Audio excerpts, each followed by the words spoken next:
সরকারি নিয়মের কথা শুনেছিস? আশ্রয় কেন্দ্রে কেবলমাত্র ধনী লোকেরা থাকতে পারবে, সেখানে তোদের কোনো জায়গা নেই। আমি বরং তোদেরকে কিছু টাকা দিয়ে দেই, এগুলো নিয়ে তোরা বাড়িতে যা। কি বলছেন মোড়ল মশাই? টিভিতে দেখাচ্ছে সরকার থেকে আমাদের জন্য অনেক সহায়তা এসেছে, ধান গম চাল সহ অনেক কিছু। যদি বন্যা হয় তাহলে নাকি আমরা এসব পাবো? আরে ধুর, এসব সব ভুয়া খবর। সরকার থেকে আমি কিছুই পাইনি। যদি পাই তোদেরকে অবশ্যই দিয়ে দেব। তোদের টাকা মেরে খাওয়ার লোক তো আর আমি নই। আমি হলাম এই গ্রামের মোড়ল, এই গ্রামের সব দায়িত্ব আমার। তোরা কোনো চিন্তা করিস না, বাড়িতে ফিরে নিজেরা নিজেদের থাকার ব্যবস্থা কর। আশ্রয় কেন্দ্রে তোদেরকে আমি নিতে পারবো না। মোড়ল মশাই, আপনার দুটো পায়ে পড়ি। আপনারও তো স্ত্রী সন্তান রয়েছে, আপনি যদি আমাদের দিকে না তাকান তাহলে আমরা কোথায় যাব? বন্যার পানিতে ডুবে মরা ছাড়া আমাদের আর কোনো উপায় থাকবে না। তোরা শুধু শুধু আমার কাছে এসে সময় নষ্ট করছিস, আমার হাত পা বাঁধা। তবে বললাম তো, যদি সরকার থেকে কোনো সহায়তা পাই আমি তোদের কাছে পৌঁছে দেব। থাক মোড়ল মশাই, আপনারা সহায়তা করতে হবে না। আমি খুব ভালো করে জানি আপনি মিথ্যা কথা বলছেন।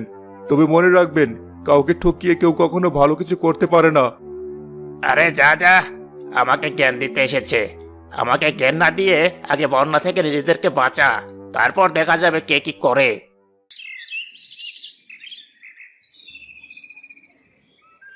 কি ব্যাপার আবেদা ফজল ভাই, তোমরা কি মোড়ল সাহেবের সাথে কথা বলতে গিয়েছিলে? তারপরে তো কিছু জানালে না। এদিকে বন্যার পানি গ্রামের ভিতরে ঢুকে পড়েছে, আমাদের খুব দ্রুত একটা ব্যবস্থা নিতে হবে।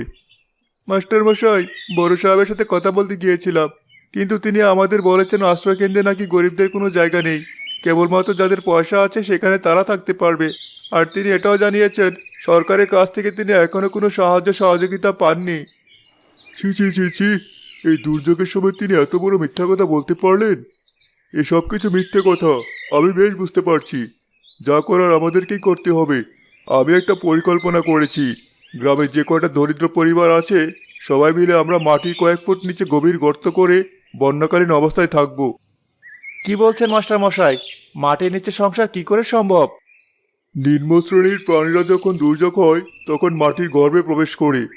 যে পর্যন্ত বন্যা বা প্রাকৃতিক দুর্যোগ শেষ না হয় ততদিন তারা সেখান থেকে বের হয় না। আমরাও ঠিক একই পন্থা অবলম্বন করব। যখন বন্যা শুরু হবে মাটির নিচে চলে যাব এবং সেখানে কিছুদিন অবস্থান করব। বন্যার পানি সরে যাওয়ার সাথে সাথে আমরা আবার ভূগর্ভে উঠে আসব। সবই তো বুঝলাম, কিন্তু খাবার দাবার কিভাবে চলবে? ঘরে ছোট ছোট বাচ্চা আছে, তাছাড়া আমার মাও অসুস্থ, তার অনেক বয়স হয়েছে। এতজন মানুষকে নিয়ে মাটির নিচে কিভাবে থাকবো? সব কিছুর ব্যবস্থা মাটির নিচেই করতে হবে। প্রয়োজনীয় খাদ্য এবং পানীয় নিয়ে আমরা মাটির নিচে চলে যাব, সেখানে রান্নাবান্নার ব্যবস্থা করব।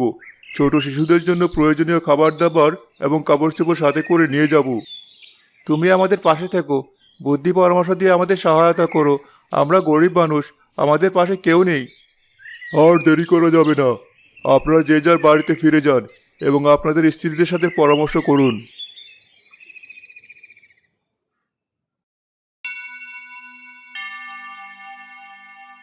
হ্যাঁ হ্যাঁ হ্যাঁ, কেমন বুদ্ধির খেলা খেললাম বলতো কালু।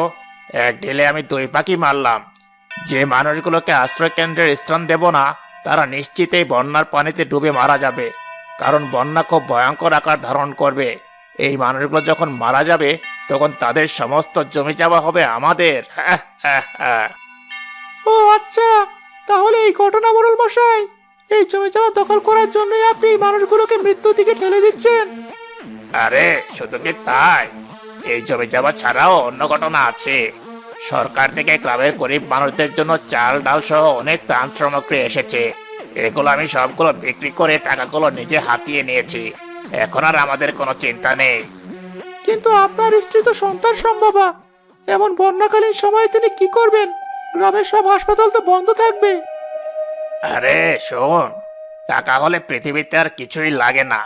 টাকা দিয়ে আমি আমার বউয়ের সব সমস্যার সমাধান করতে পারবো। এখন যা, ভালো করে আমার জন্য একটা পান বানিয়ে নিয়ে আয়। শান্তিতে বসে বসে একটু পান চিবোই।